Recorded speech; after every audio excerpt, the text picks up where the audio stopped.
Yes. Okay, my name is Shola Gunde. I am a disability and education consultant. I work with the First Lady. I actually gained my experience in the United Kingdom. I am from the United Kingdom.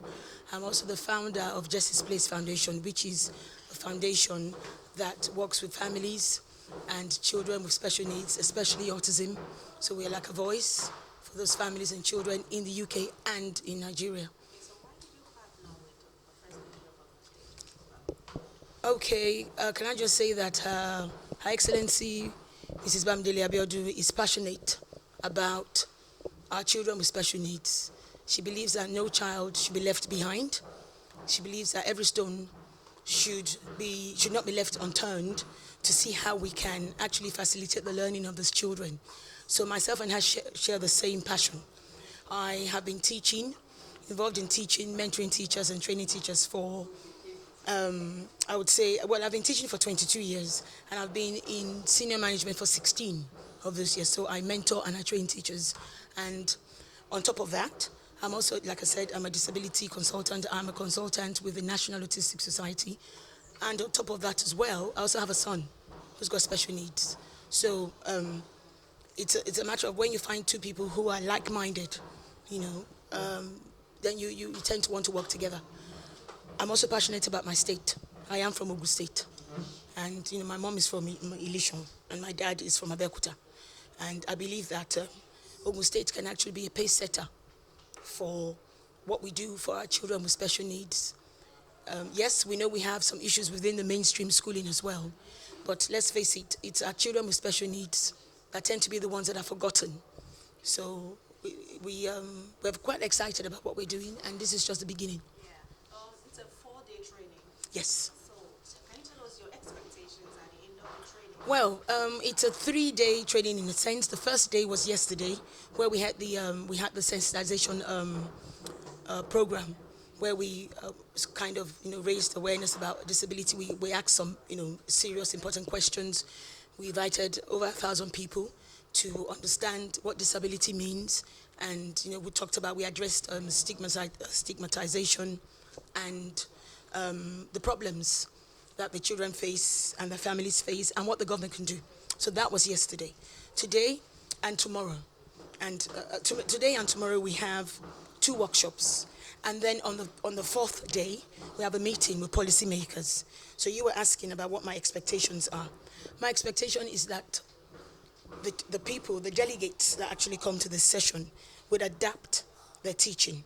I know there are constraints within the curriculum, so I'm not expecting any big changes. What I'm expecting is for them to be able to take something from this training and use in their lesson delivery, understanding that the children have different ways that they learn. And it's not just one size that fits all. And also so they also have to have the beginning, or should I say, they also have to have an understanding or begin to understand the different needs that they come across with their children, because special needs is a spectrum. You've got autism, you've got cerebral palsy, you've got children with complex learning needs, you've got dyslexia, you've got children who have a hearing impairment or a visual impairment. So it's about learning the different strategies that these children, learning the different strategies about how they learn, and the teachers actually adapting it. So I've said to them, and I'm sure my other colleagues are saying the same, we're not expecting them to take everything.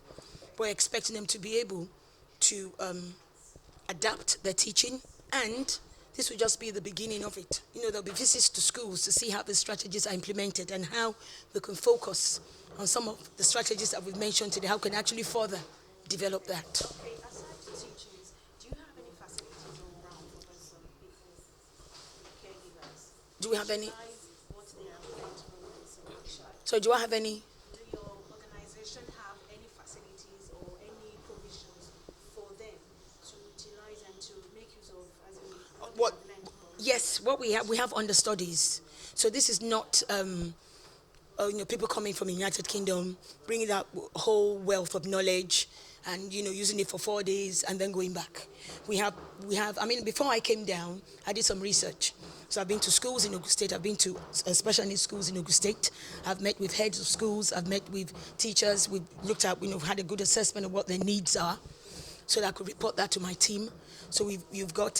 So now what we've decided to have is we're going to have understudies, so people who will be attached to the different aspects that we've looked at, the social workers, the occupational therapists, the speech and language therapists, the special needs teachers. So if we have understudies rather, they are a link to us and a link to their colleagues in Ogun State. So, and then through that, then we know what's needed next, and how the implementation process can actually be really embedded. That's very good. You're doing a great job. Thank you. Your name again? Shola Ogunde, Mrs. Shola Ogunde. Thank you. Well.